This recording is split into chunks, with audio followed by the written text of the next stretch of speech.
And welcome back to Hannity. We continue with Pat Buchanan, Leslie Marshall. All right, closing arguments tomorrow in the Zimmerman case. Patrick J. Buchanan, a president that said the Cambridge police acted stupidly. My son would look like Trayvon. And now we see Eric Holder. We learned today that his Justice Department got involved in this case through their own community relations service.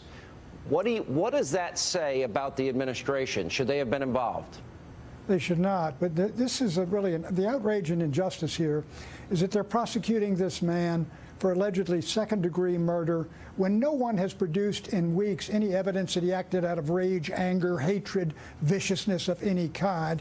And the fact that somebody was yelling, "Help me, help me, help me," 5 times on the ground would tell you he did fear something, maybe grave bodily harm.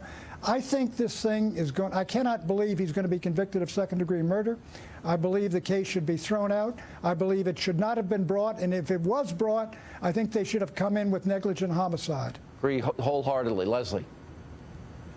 Actually, I do agree with Pat on something. I don't think he'll be convicted of second-degree murder. I honestly do think he'll be acquitted. I certainly hope they're rioting. I also do agree that the president and the Department of Justice should not be involved in this, but I don't agree with the help, help, help, because obviously we have 2 mothers saying that each of their sons was crying help. We'll really never know who was crying help, but I don't think charges should not have been brought against him. But I think the system before this 6-person jury in Florida has to play out, and we'll see what happens. All right, Leslie, tell me what was happening if Trayvon was the one yelling help 5 times. What was being done to him? Well, I'm a white chick, as you can see, Pat, but I have heard from a number of African-American men that call my radio show and who have experienced constant racial profiling, whether they're walking down the street in a certain neighborhood or driving down the street. There's no evidence of it. You have a man who's not African-American coming at you. This is obviously I wasn't there. This is my opinion and what you're asking me.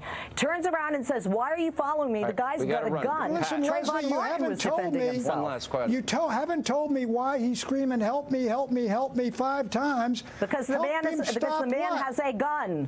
The man has a gun. This man's going to shoot me. I'm a black guy, and this man's going to shoot me. There's no evidence ever presented, Leslie, to that fact. There's no evidence presented either way.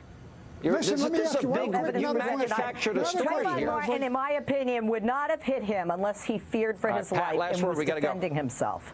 All right, let me give one final answer. Look, why would a guy 5'10", he's outmatched 4 inches, outmatched in reach, he's got a gun, you're telling me he's going to start a fist fight with a 17-year-old kid? Come on. All right, we got to go. Thank you both.